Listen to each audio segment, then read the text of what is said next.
నా నా నా నా నా నా నా నా నా నా నా నా నా.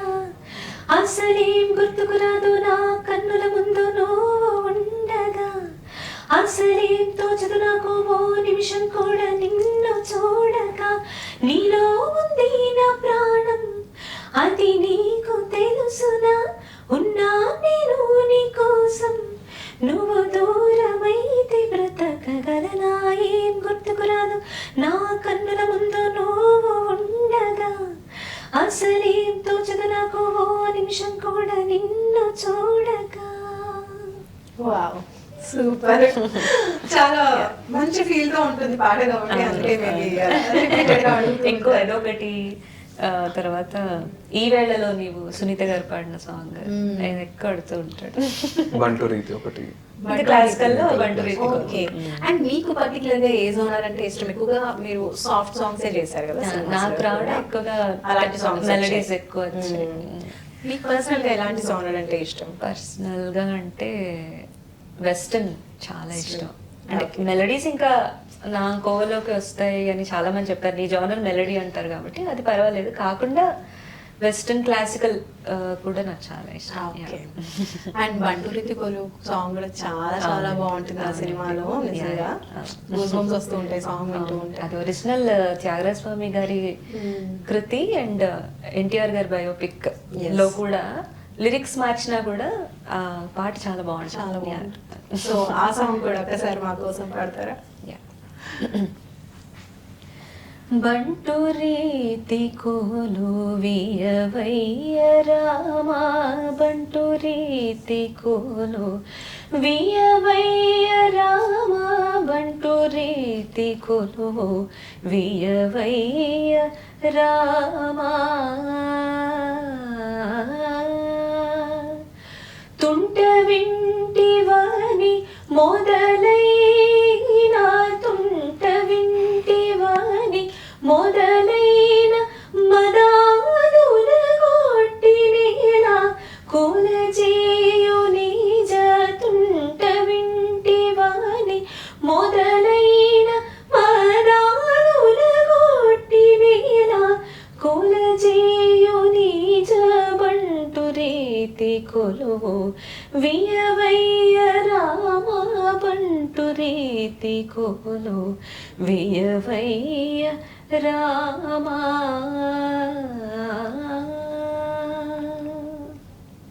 సూపర్. అండ్ సినిమాలో మంచి మంచి సాంగ్స్ కీరవాణి గారి కంపోజిషన్ లో, తమన్ గారి కంపోజిషన్ లో ఇలా చాలా సాంగ్స్ పాడుతున్నారు కదా. ఫస్ట్ సినిమా ఆఫర్ ఎలా వచ్చింది? ఏ సినిమాకి పాడారు ఫస్ట్ లో? ఫస్ట్ ఆఫ్టర్ పాడాలని ఉంది బాలుగారి రియాలిటీ షో తర్వాత. కొన్ని ఒక 2-3 ఇయర్స్ గ్యాప్ తర్వాత సూపర్ సింగర్ లో పాడాను. మాటీవీ సూపర్ సింగర్ 5లో పాడాను. మాటీవీ సూపర్ సింగర్ 5 పాడిన తర్వాత అప్పుడు కోటి గారు వన్ ఆఫ్ ది జడ్జ్ అనమాట ఆ ప్రోగ్రామ్కి. కోటి గారు నా వాయిస్ విని ఇలా ఒక సాంగ్ ఉంది నువ్వు పాడతావా అని అంటే, ఫస్ట్ ఇంకా డెబ్యూ నాది అంటే భయం వేసింది ఫస్ట్. సార్ అంటే కోటి గారు లాంటి లెజెండరీ మ్యూజిక్ డైరెక్టర్ ఆయన వచ్చి అడిగిన తర్వాత నాకు భయం వేసింది. సార్ తప్పకుండా సార్ పాడతాను సార్. సరే నీకు సాంగ్ నేను పంపిస్తాను, నువ్వేం కంగారు పడకలే, ట్రాక్ విని ఇంట్లో ప్రాక్టీస్ చేసి రా అన్నాక రామానాయుడు గారి స్టూడియోలోనే, సురేష్ ప్రొడక్షన్స్ అనమాట మూవీ, ఓకే, ఆయన స్టూడియోలో ఇన్ ఫ్రంట్ ఆఫ్ రామానాయుడు గారు పాడాను. ఆలస్య అమృతం మూవీకి నేను శ్రీకృష్ణ అన్న పాడాను అనమాట. ఓకే, ఏం సాంగ్ అది? మొదటి క్షణం అని. ఓకే, ఆ సాంగ్ పాడాను, ఫస్ట్ సాంగ్ అదే. అండ్ అఖండ మూవీ సాంగ్ తో అయితే ఇంకా చాలా మంచి పేరు వచ్చేసింది. దాని తర్వాత ఇప్పుడు మీకు ఎలాంటి ఆఫర్స్ వస్తున్నాయి? ఎలా ఉంది కెరీర్? బాగుందండి. తర్వాత కిరవాణి గారి కాంపౌండ్ లో వర్క్ చేశాను అండ్ ప్రెసెంట్ తమన్ గారి కాంపౌండ్ లో వర్క్ చేస్తున్నాను. సో యా మంచి. అండ్ తన మూవీ, తను చేసిన మూవీలో కూడా నేను పాడాను. సో ఇద్దరు కలిసి అంటే అట్లీస్ట్ మీరు సింగింగ్ అయినప్పటికీ ఆయన యాక్టింగ్ అయినప్పటికీ ఒక సినిమాలో కలిసి ఆ సినిమాకి డబ్బింగ్ కూడా నేనే చెప్పారా? Heroine dubbing. So on screen మీకు అంతగా ఇష్టం లేకపోయినా ఇలా కాంపెన్సేట్ చేశారు. నైస్. రైట్. సో ఆ సినిమా ఏ స్టేజ్ లో ఉందండి? ఇప్పుడు ఎప్పుడు రిలీజ్ కాబోతుంది? ఆ సినిమా థియేటర్ రిలీజ్ అయింది అండ్ ఇప్పుడు జియోలో ఉంది సినిమా. మన్మయి కాకుండా వేరేదా మీరు చెప్పండి. మనమే కాకుండా వేరే నేను డబ్బింగ్ చెప్పిన మూవీ ఓకే, జియో వాళ్ళు ఏ movie? OTT. బెస్ట్ కపుల్ సినిమా పేరు. Best couple. Yeah. వావ్, మీకు అన్ని భలే కలిసి వస్తున్నాయి, న్యూస్ కావచ్చు, సాంగ్స్ కావచ్చు. సో మన్మయి ఎప్పుడు రిలీజ్ కాబోతోంది? ఇంకా మన్మయి అదే అండి, ఇప్పుడు సెన్సర్ లో ఉంది యాక్చువల్లీ. ఇప్పుడు ప్రెసెంట్ సెన్సర్ అయిపోతే ఫైనల్ వచ్చేసింది, సెన్సర్ లో ఉంది. ఇంకా నెక్స్ట్ సినిమాలు ఏమున్నాయో చూసుకుని దాన్ని బట్టి డైరెక్టర్ అండ్ ప్రొడ్యూసర్ గారు ఎలా చేస్తారు అనేది అది కొంచెం ప్లాన్ చేసుకుని. గీతా మాధురి అండ్ నందు కూడా మీకు ఫ్యామిలీ ఫ్రెండ్స్ కదా? అవునండి, నందు తన కజిన్ బ్రదర్ అవుతారు. మా పెద్దమ్మాళ్ళ అబ్బాయి.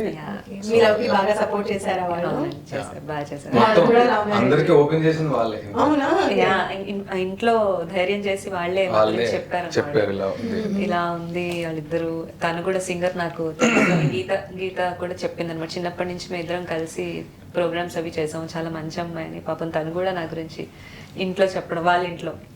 సో యా, మంచి అంటే మా ఇంట్లో నేను ఫస్ట్ మా అమ్మకి వదినకి చెప్పాను, ఆ తర్వాత మిగతా ఎక్స్టెండెడ్ ఫ్యామిలీ అందరికి వీళ్ళు చెప్పారు అనమాట. Okay. అందరిని కూర్చోబెట్టి మీకు ఒక బ్రేకింగ్ న్యూస్ చెప్తున్నాను వీళ్ళిద్దరు ఇలాగా అని చెప్పారు.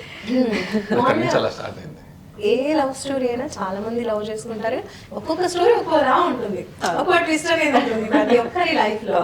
సో మీకు అంతా సాఫీగా సాగిపోయిందా, లేదంటే ఏమైనా అబ్స్టకల్స్ పెట్టారా, లేదంటే కండిషన్స్ పెట్టారా? యాక్చువల్లీ అంతేం అవ్వలేదండి, అంటే మేమే షాక్ అయ్యాం. తను ఇంట్లో చెప్పినప్పుడు వెంటనే మా అత్తయ్య గారు ఉండి, అవును నాకు సింగర్ గా ఎవరైనా కోడలు వస్తే నాకు ఇష్టం అవునా? ఫస్ట్ మాట అన్నట్టు ఫోన్ చేసి నాకు చెప్పాడు. చెప్పగానే నేను షాక్ అయ్యాను, అదేంటి ఇంత గ్రీన్ సిగ్నల్ ఇచ్చేసారు వెంటనే. అమ్మ వాళ్ళకి ఆర్ట్స్ చాలా ఇష్టం అనమాట. Okay. పెద్దమ్మ వాళ్ళకి పెద్దమ్మ పిన్ని మామగారింటూ సంగీతం అన్నమాట బాగా. అంటే వీణ నేర్చుకున్నారు, పెద్దమ్మ వీణ నేర్చుకుంది, పిన్ని వీణ నేర్చుకుంది. అమ్మ ఇస్ క్లాసికల్ డాన్సర్, మామ సీరియల్స్ లో చేసేవారు అండ్ ప్రొడ్యూసర్ కూడా. సో యా, సో అలా ఇష్టం, సంగీతం అంటే బాగా ఇష్టం. సో యా, మా ఇంట్లో నేను అక్కకి చెప్పిన తర్వాత అక్క అండి సరే ఓకే నేను నాన్నతో మాట్లాడతాను. నాన్న చెప్పాలంటే భయం, మా ఇద్దరికి ఎలా చెప్పాలి అని నెమ్మదిగా పాపం మా అక్క అన్నయ్య కూర్చోబెట్టి ఇలా ఉంది మంచి ఫ్యామిలీ అది ఇది అని పాపం వాళ్ళే పుష్ చేశారు. మీ పని ఈజీ చేసేసారు. ఈజీ అయిపోయింది నా పని. మీ నాన్నగారే మీకు గురువు సంగీతంలో. అవునండి. సో ఫస్ట్ చిన్నప్పటి నుంచే స్టార్ట్ చేశారా పర్ఫార్మెన్సెస్ ఇవ్వడం అనేది? ఏజ్ లో స్టార్ట్ చేశారు? నాకు 10 years ఉండగా స్టార్ట్ చేశాను. ఫస్ట్ కాంపిటీషన్ బాలు గారి పాడాలని ఉంది మా టీవీ ఛానల్లో స్టార్ట్ చేశాను. అలా అలా అలా కన్నడ ఈటీవీ పాడుతా తీగ, తమిళ్లో కూడా సార్తో ప్రోగ్రామ్స్ అవి చేశాను. అంటే మీకు తెలుగు కాకుండా ఇవన్నీ లాంగ్వేజెస్ కూడా వచ్చా? అంటే మాట్లాడడం రాదు, పాడగలను. ఓకే, తెలుగులో రాసుకొని పాడగలను. ఓకే, సేమ్ వాళ్ళు ఎలా చేస్తారు మన అలా. ఓకే, సో మీరు పాడిన సాంగ్స్ లో మీకు బాగా ఇష్టమైన సాంగ్ ఏంటి? అడిగి అయితే బాగా ఇష్టం, ఎందుకంటే దాని రికార్డింగ్ కూడా వెళ్ళాను నేను. ఇన్ఫాక్ట్ పాడుతున్నప్పుడు టేక్ చేస్తున్నప్పుడు నేను పక్కనే ఉన్నాను, అది చాలా ఇష్టం. ఇంకా మిగతా పాటలు కూడా ఉన్నాయి. జనరల్లీ తను బాగా పాడుతుంది, సో కొన్ని అడిగి పాడించుకుంటూ ఉంటాను అప్పుడప్పుడు.